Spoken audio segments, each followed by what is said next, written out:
L'édito de Maslek Info.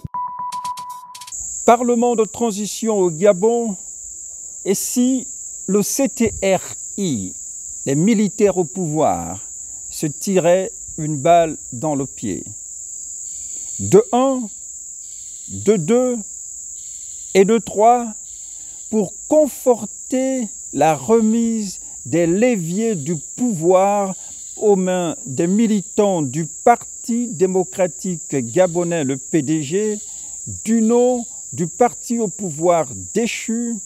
Voici l'essentiel des décisions politiques prises par le Comité de transition pour la restauration des institutions, le CTRI, après son coup d'État du 30 août 2023, pourtant motivé par la nécessité de débarrasser le pays du cancer qu'est le PDG et ses animateurs, comptables de la banqueroute du Gabon.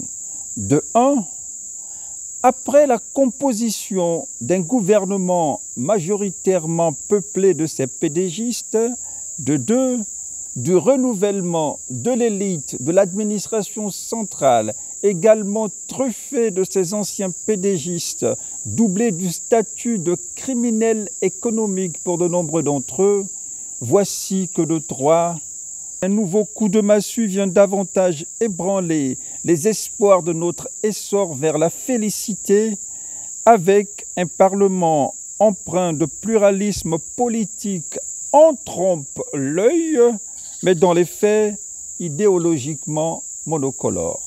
Je m'explique.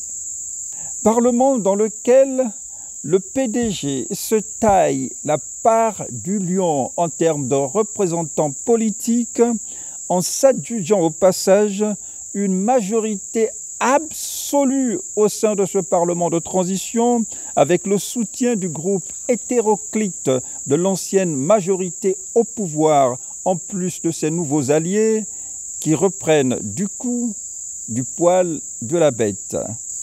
La descente aux enfers de ce même PDG et de ses animateurs comptables du chaos gabonais, clamer la main sur le cœur n'est visiblement qu'un bluff à la Machiavel, car comme qui dirait l'autre, les promesses n'engagent que ceux qui y croient.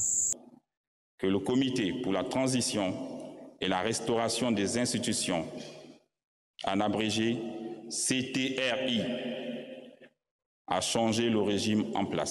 Une mise en place du Parlement bicaméral qui a minutieusement respecté les schémas funestes des simulacres d'élections organisés sous le règne des dictateurs Bongo Ier et Bongo II.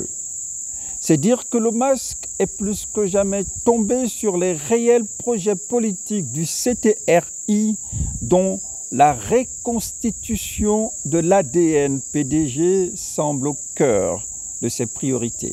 Mais diantre, comment s'expliquer cette remise des règnes du pays aux mains d'individus qui ont fait profession pendant plus d'un demi-siècle de pillage des fonds publics, de braquage d'élections politiques et de désamour notoire pour le Gabon en faisant montre d'insouciance face aux souffrances du peuple.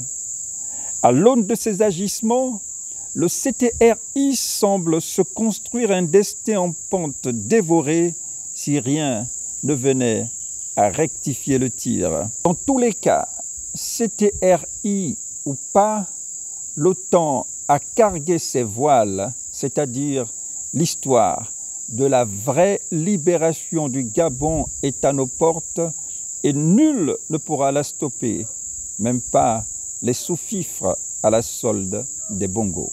Dans ce Parlement de transition politiquement verrouillé au changement en profondeur, les représentants du peuple du changement, victimes de leur sous-représentativité, se contenteront des jetons de présence et d'envolées tribunusiennes en guise de lot de consolation et de sédation psychologique.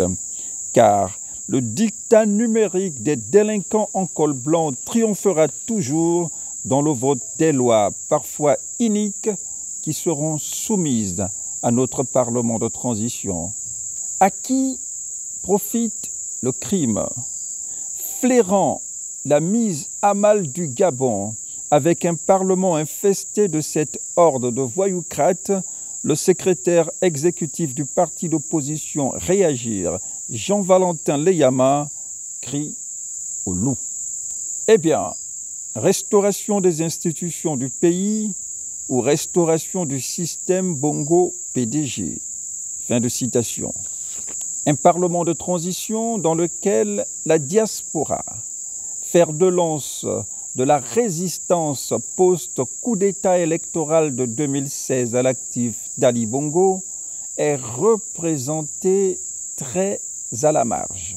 André Boissa ou André Vincent Boissa, nous sommes la diaspora. Et quand vous mettez la diaspora en dehors du processus de la transition, vous comptez sur quel soutien? C'est cette diaspora qui, quand vous allez partir à l'extérieur, c'est elle qui peut vous acclamer ou huer sur vous. C'est cette diaspora également qui peut rendre la vie misérable à vos agents ou bien vos partenaires, les ministres et autres. C'est cette diaspora qui a rendu la vie misérable à Omar Bongo, mais aussi à Ali Bongo. Comme l'on n'arrête pas l'histoire, pour le cas de notre beau Gabon, ni les Bongos, encore moins leurs soldats de service, ne parviendront à contenir notre aspiration à la libération du Gabon. Les dernières paroles d'un père sont sacrées, n'est-ce pas? Les dernières paroles d'un père sont sacrées. Omar les a maudits. Je ne fais pas partie de leur groupe ni de leur univers, mais quand je comprends qu'un homme avant de mourir dit à ses fils spirituels que Dieu ne nous a pas donné le droit de faire du Gabon ce que nous en avons fait. Il nous regarde, il dit amusez-vous. Et quand il voudra nous chicoter, il le fera. Bon, écoutez, qu'est-ce qui ne marche pas? Ils sont maudits. Ils sont maudits.